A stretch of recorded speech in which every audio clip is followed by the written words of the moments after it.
livro sobre alienígenas, terráqueos, UFOs e o fim do mundo. By WLADI. Index. Parte 1. A vida anterior. Indo para o velho mundo. No Oriente Médio. De volta a Londres. Retornando ao Brasil. Dando um tempo na praia. Parte 2. Descobrindo o plano astral. Conhecendo a cidade da pirâmide. O corpo de macaco. O paralelo, as vidas passadas. O aprendizado, um acidente. Epílogo. Sobre o autor. Obedecendo ao padrão desta obra, e compactuando com o vocabulário do autor, farei uma breve nota sobre ele. W. Ladi é o que se pode rotular de neofilósofo. Busca como meta, pelo menos nesta última década, trazer à tona tudo o que está obscuro pela trama de diversas seitas e segmentos, no que diz respeito à nova era de Aquário, Apocalipse, fim do mundo. Em trabalho, é sério, e fora dele, um tanto brincalhão. Talvez tenha essa personalidade devido à influência de seu mentor, Ming Ling, entidade que usa 99% de sua inteligência em prol de boas gargalhadas. Tive a oportunidade outro dia de conhecer o seu trabalho, que sustenta as suas viagens, e a organização e a harmonia do ambiente confirmam a sua seriedade em trabalhos, material e espiritual. Acho que é isso. O resto. O livro conta. Odracir. Prefácio. Quando resolvi escrever este pequeno livro, já havia passado por vários segmentos evolutivos, que a maioria das pessoas em escalada evolucional experimenta, como o movimento gnóstico, projeciologia, conscienciologia, religiões afro, budismo, espiritismo, Santo Daime, grupos de estudos sobre ufologia e vimanosofia, como também diversos cursos sobre o controle da mente, etc. Não interessa a ordem desses segmentos, também não interessam as crenças pessoais de cada um no momento experienciado, pois acredito que todos passem por essas experiências mais cedo ou mais tarde, em maior ou menor intensidade. É realmente muito difícil evoluir em nosso plano físico, tanto que eu costumava brincar, dizendo: o mundo não acabou nas diversas datas de profecias. E os ETS não vieram. E eu continuo com o meu corpo tridimensional de macaco. E vivendo no planeta Terra. Aspas. Porém, momentaneamente, não temos outra opção. O segredo é continuar sempre, apesar dos obstáculos. Devemos nos lembrar que o erro também faz parte do aprendizado e que quando ficamos confusos é sinal de que estamos nos aproximando de algum lugar, pois ninguém fica confuso sobre um assunto que nada sabe. Esta pequena obra foi elaborada com o intuito de auxiliar a todo aquele que busca o caminho da árdua evolução no planeta Terra. Embora estejamos longe de obter todas as respostas, poderemos contribuir como uma ferramenta de apoio para iniciantes. Reunimos diversos resultados obtidos com as experiências de uma pequena jornada que começou há, aproximadamente, 7 anos, quando descobri que nossa insignificante vida não se limita em apenas ganhar dinheiro e a comprar coisas, mas abrange vários corpos e várias dimensões paralelas, as quais também habitamos mesmo sem nada lembrar. A vida deveria ser algo grandioso para nós, portanto não se justifica a existência de fome, miséria e ganância neste mundo. As pessoas deveriam saber que em outros planetas e em planos dimensionais evoluídos não existem guerras, dinheiro, miséria, mas sim seres que se deslocam no universo a longas distâncias sem combustível, pois utilizam a energia dos planetas para locomoverem suas naves. Os seres que habitam esses lugares tampouco utilizam celulares, carros, computadores, internet, não necessitam streamings, pois têm um intelecto muito superior ao nosso e, portanto, podem se comunicar telepaticamente e fazerem coisas que nem poderíamos imaginar. Talvez alguém se pergunte: e por que nós não? Seria interessante para nós, como humanidade, ver menos telas, celulares, streamings e dedicarmos menos tempo às redes sociais e nos conscientizarmos de que existe alguém lá em cima que, realmente, se preocupa conosco e que acompanha cada passo de nossa escalada evolutiva. Como disse Galeano, quanto mal nos fará o sistema, que, com necessidades artificiais, nos faz esquecer aquelas reais. Como medir as mutilações da alma? Mesmo sabendo que o caminho é logo, temos que, de alguma maneira, dar o primeiro passo. Ofereço este pequeno grande livro como uma ajuda para este pequeno grande passo. Esta é uma obra de ficção, portanto qualquer semelhança com os personagens ou lugares trata-se de mera coincidência. WLADI. Parte 1. Eu quero me dar bem. Capítulo 1. A vida anterior. Dentro de 2 dias eu viajaria para Londres pela segunda vez. Só que dessa vez seria diferente, pensei eu. Estava disposto a ficar por lá bem mais tempo do que os 3 meses da vez anterior, pois meu inglês já estava melhor, conhecia quase tudo sobre Londres, do tipo aonde ir, onde me hospedar por menor preço e até tinha deixado uma conta bancária aberta para o caso de retorno. Dessa vez, eu contaria com um aliado extra, um cartão de crédito internacional, já que na vez anterior, o cartão que eu tinha era apenas de âmbito nacional, o que me levava a pagar todas as despesas ou em espécie na moeda local, e isso me deixava inseguro. Mas, de repente a campainha tocou. Era Felícia e Tancredo, que apareceram com uma pequena surpresa para minha despedida. Alguma cocaína. Cocaína. Fiquei pensando, por que eles trouxeram isso? Eles sabem que não uso drogas. Após algumas doses de bebidas pensei, que diferença faria? Dentro em breve eu estaria no outro lado do mundo e o que eles teriam a ganhar falando do episódio com alguém? Nada. Naquele tempo, eu me preparava fazendo cursos de idiomas, como inglês, francês, italiano e espanhol. Nesses cursos, conheci muita gente interessante, o círculo de amizades era imenso, tanto que eu mal conseguia guardar o nome de tanta gente. Passei a fazer uma regressão sobre a minha rotina até este momento antes de embarcar novamente para a viagem ao exterior. Tocava numa banda de rock e roll, que também se apresentava em diversas cidades, sem nada gastar e ainda assim ganhava algum dinheiro. Também, certa vez, a banda foi convidada a tocar na cidade do Rio de Janeiro. Uau! Foi um desbunde, fomos de ônibus e voltamos de avião. Nos hospedamos numa casa de classe média alta, com todo o conforto, piscina etc. Também me marcou shows da banda na cidade da Pirâmide, que só conheceria melhor mais tarde, quando tocamos em um inverno realmente frio que congelou até os radiadores dos nossos carros com a neve. Parecia uma cidade sem graça, mas muita coisa ainda estava para acontecer lá no futuro. No inverso, tocávamos no interior e, no verão, na praia. Todos os lugares eram para a banda sempre festa e mais festa.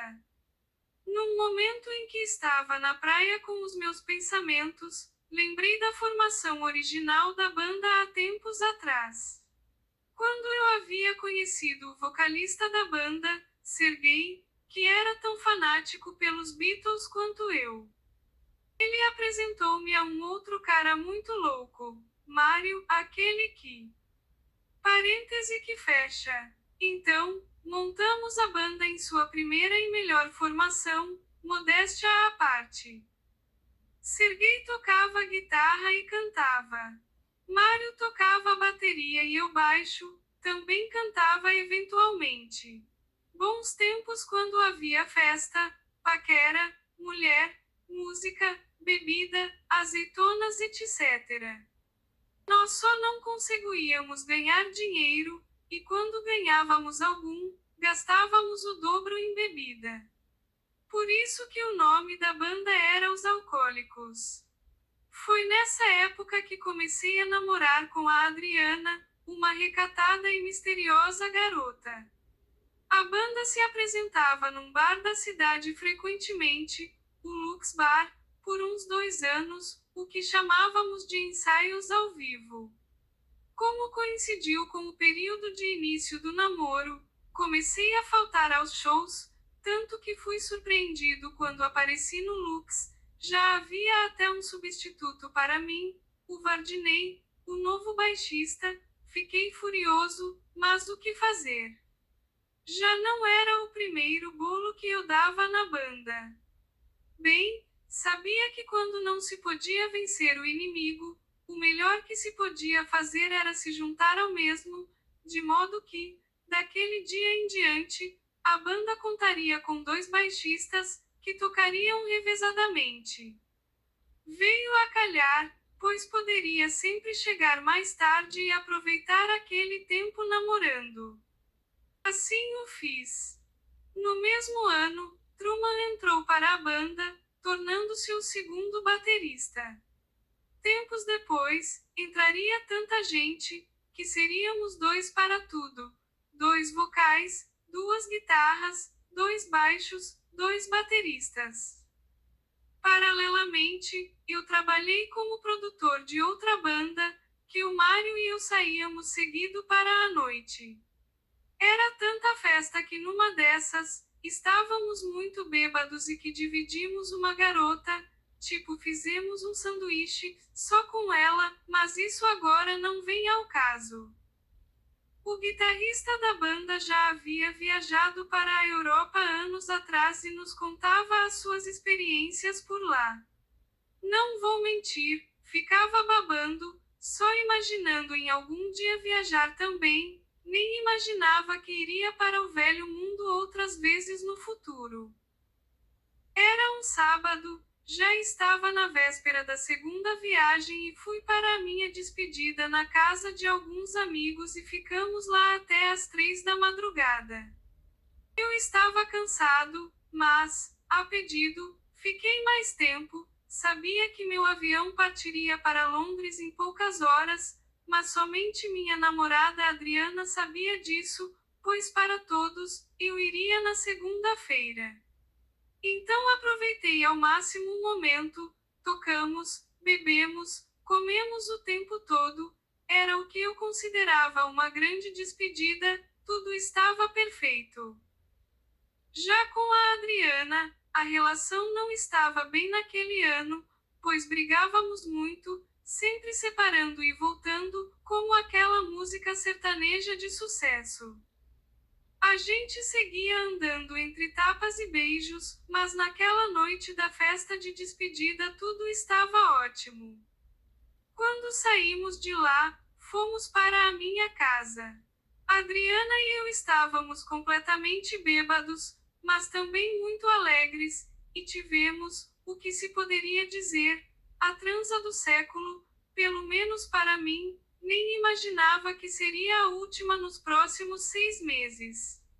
Como de costume, após a deixei em casa e voltei para dormir, pois estava exausto, mas não me importava, visto que poderia dormir mais tarde no avião, aproveitando que a viagem era longa. Capítulo 2: Indo para o velho mundo. Quando acordei, Meus 18 quilogramas de bagagem já estavam prontos. Eu estava até mais esperto, pois o peso anterior fora de 30 quilogramas, portanto tinha aprendido alguma coisa com o trabalho que passei para carregar tudo aquilo da primeira vez que fui para a Europa. Então, peguei o avião. Com essa segunda viagem, aprendi mais um pouco que a bagagem pesada pode representar um estorvo, portanto, na terceira viagem, que eu faria no futuro, reduziria para um terço, seriam apenas 6 quilogramas, quando finalmente aprenderia que quanto mais leves viajamos, mais livres ficamos. Após algumas horas de voo, era como se o passado fosse se desligando, não havia mais passado, apenas o presente e as coisas que eu imaginava que iria fazer no futuro. Porém, nem imaginava o preço que teria que pagar por aquela escolha. No momento nem ligava, pois o que eu queria era conhecer uma parte nova do mundo. No avião, conheci várias pessoas de outros países, de modo que pude, imediatamente, praticar o novo idioma que iria falar todos os dias. Eu estava deslumbrado. Quando cheguei na Europa, desci primeiro em Portugal, e fiz um rápido tour de um mês e só depois fui para o meu destino final, que era Londres. Paisagens e mais paisagens, monumentos famosos como a Torre Eiffel, Arco do Triunfo, Coliseu, Basílica de Sacré-Cœur, museus, teatros, gente nova, tudo era demais. Nessa viagem, eu gastava bem menos do que na primeira, pois já conhecia quase tudo e segui viajando e viajando.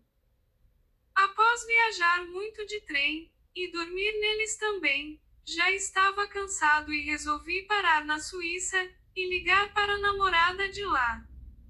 Foi uma das ligações mais caras que fiz, durou em torno de meia hora, mas a saudade era muita, era como uma dor explodindo dentro do peito, uma saudade terrível do Brasil e das pessoas que eu gostava.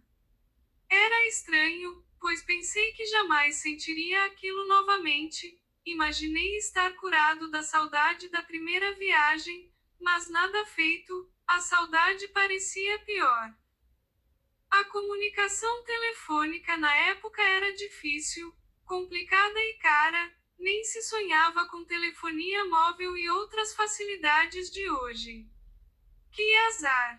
Na Suíça era meio-dia e no Brasil eram 7 horas da manhã, motivo pelo qual eu tive que acordar a Adriana que ainda estava na cama, e como agravante, a telefônica fecharia em seguida e só reabriria na segunda-feira, quando eu já estaria em trânsito de novo. Como a música On the Road Again. Aspas.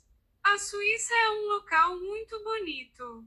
Eu estava em uma cidade chamada Interlaken, entre lagos, situada em cima de um dos Alpes. A vista era linda. Tudo era limpinho nas ruas.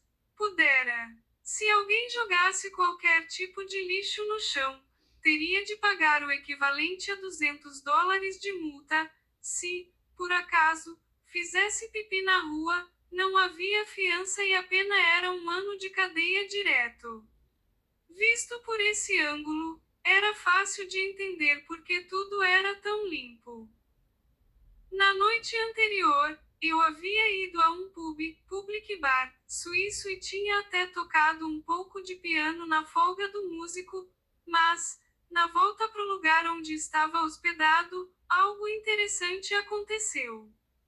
O bar fechava às 5 horas da manhã e o albergue só abriria às 6 horas, de modo que eu tive que esperar por 1 hora vagando na rua num frio de 0 graus Celsius mais ou menos.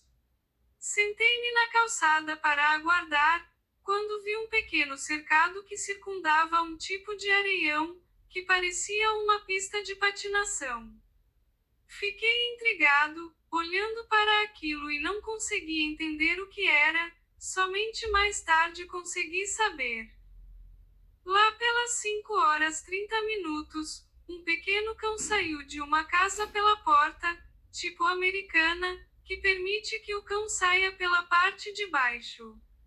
Então entendi que aquele areião era o sanitário dos cachorros da vizinhança, que desacompanhados, saiam de suas casas, cavavam um buraco, faziam as suas necessidades, tapavam-no e retornavam para casa logo em seguida.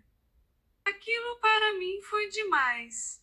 Naquele país até os cachorros eram educados, coisa que no meu país era inédita. Com uma tremenda ressaca fui dormir assim que o albergue abriu. No outro dia, a dor de cabeça era enorme e eu ainda nem conhecia a Neusaldina. Durante essa ressaca, estava começando a perceber que talvez essa viagem tivesse sido um erro, mas não procurei pensar muito e resolvi pegar o próximo trem para Londres.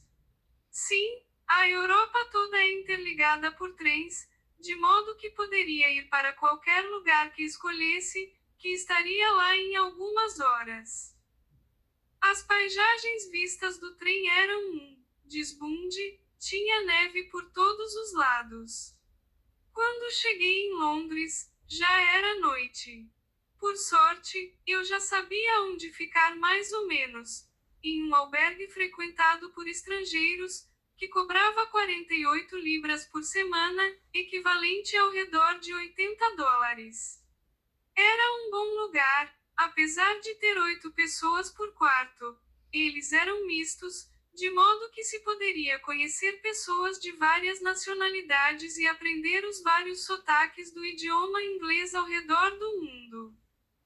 Naquela noite, apesar de morto de cansaço, saí para matar a saudade da noite londrina. Tudo era tão legal, tão bonito, tão certinho, que até parecia aquela música chamada London London, porém eu ainda não era intuitivo para perceber que algo estava errado, e que quando as coisas vão certo demais, algo está para acontecer certamente.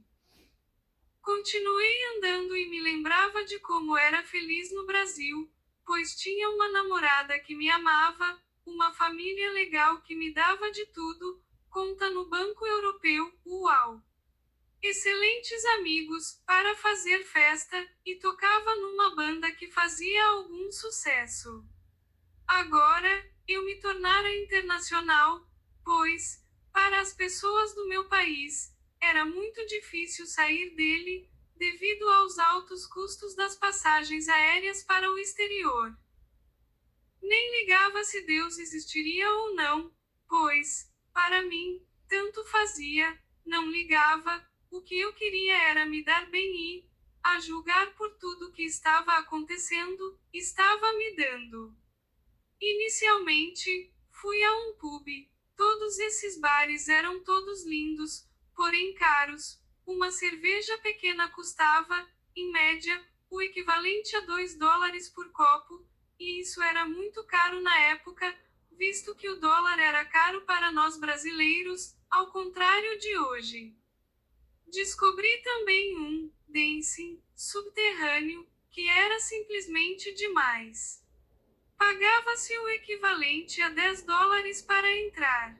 A entrada era subterrânea, tipo 5 andares embaixo da terra, onde havia um bar esfumaçado e uma banda tocando blues, sem parar.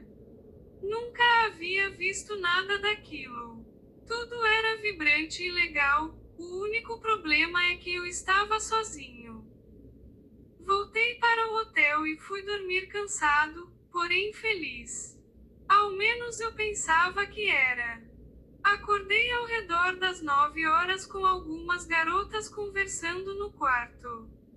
Perguntei se estava no céu, mas imagino que elas não haviam entendido a sutileza da tentativa de paquera, pois nada responderam, então concluí que talvez esse tipo de investida não fizesse sentido no idioma delas. As saudei com um bom dia e fui tomar café.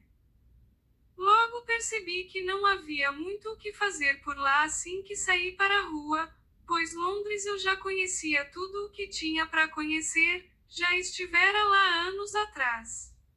Como eu achava que o meu nível no idioma ainda não era bom o bastante, fui tentar me matricular em um curso de inglês, mas como era próximo do Natal, nenhuma escola estaria funcionando até 6 de fevereiro.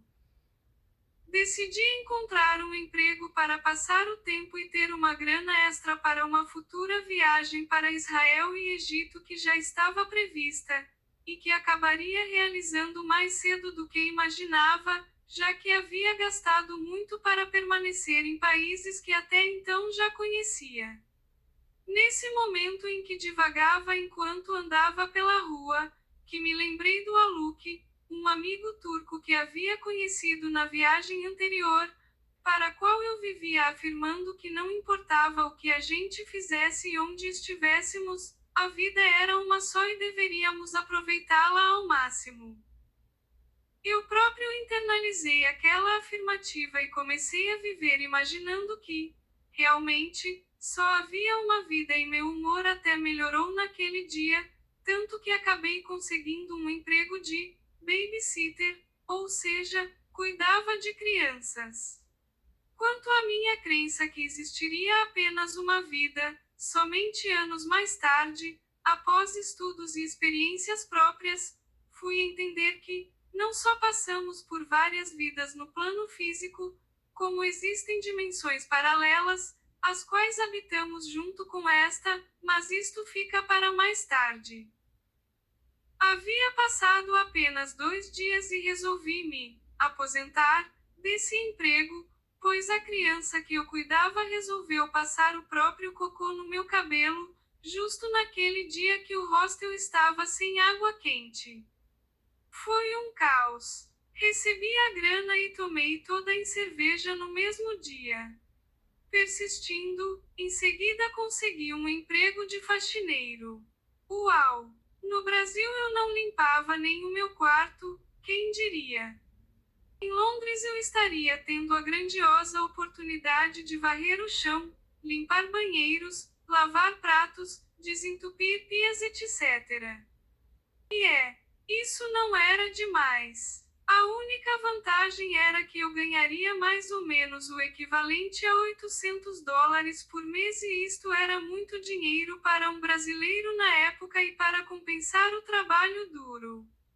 Fiquei um tempo nesse emprego, sendo logo promovido a chefe da limpeza, pois vários portugueses que não falavam o inglês trabalhavam comigo naquele lugar, e eu era o único que poderia traduzir as ordens da chefia, que até então era um caos, uma vez que eu podia me comunicar nos 2 idiomas.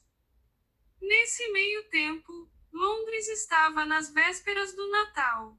Havia uma movimentação de compra, compra, em contraponto à minha situação financeira de terceiro mundo num país do primeiro mundo que era péssima, US$ 800 mensais, ao passo que o salário médio dos londrinos era de, aproximadamente, o equivalente a $3.000. Tudo era caro para mim, pois a conversão da libra para o dólar era de 2 para 1.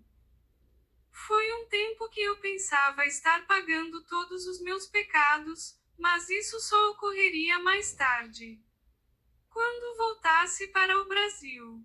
E isso tudo sem contar que eu estava totalmente sozinho, já que é comum nessas viagens conhecer muitas pessoas, contudo, dentro de poucos dias, cada um segue seu caminho, do tipo, um estaria indo para a França, outro para a Bélgica, e assim o tempo todo. Não havia continuidade nos relacionamentos conquistados, apenas relações fragmentadas. Essas experiências levaram a me lembrar de Rinaldi, um amigo de infância que conheci no Brasil e estava morando em Israel há vários anos. Pensei, por que não o visitar e ficar uns tempos por lá? Assim, não só poderia reencontrá-lo, como conhecer aquele país, além do Egito, Jordânia, Cisjordânia, Palestina, etc. Eu estava decidido e naquele mesmo dia decidi comprar uma passagem para Tel Aviv, capital de Israel. Quando cheguei na agência de turismo, havia uma passagem para Israel em promoção, custava apenas o equivalente a $250, ida e volta, porém havia um pequeno problema. Eu deveria estar no aeroporto quase que imediatamente, em 4 horas. Pensei e resolvi aceitar o desafio. Passei no hostel, peguei minha mochila de 10 quilogramas. Sim, 10 quilogramas. Isso que eu já havia me livrado de 8 kg de bagagem, pois já estava cansado de carregar tanto peso, um aprendizado que absorvi com os tempos de viagem, livrar-se de fardos. Fui para o aeroporto, chegando com 2 horas de vantagem apesar do estresse de todos os procedimentos que tive que fazer, pois os transportes funcionam no primeiro mundo. Havia trem e este levava 1 hora do centro de Londres até o aeroporto. Na chegada ao aeroporto, tive outra surpresa. Ele era gigantesco, de modo que despende mais ou menos 1 hora para localizar o portão de embarque e fazer o check-in. Ocorreu tudo certo no final, e eu já estava dentro do avião a caminho do Oriente Médio. Capítulo 3 no Oriente Médio.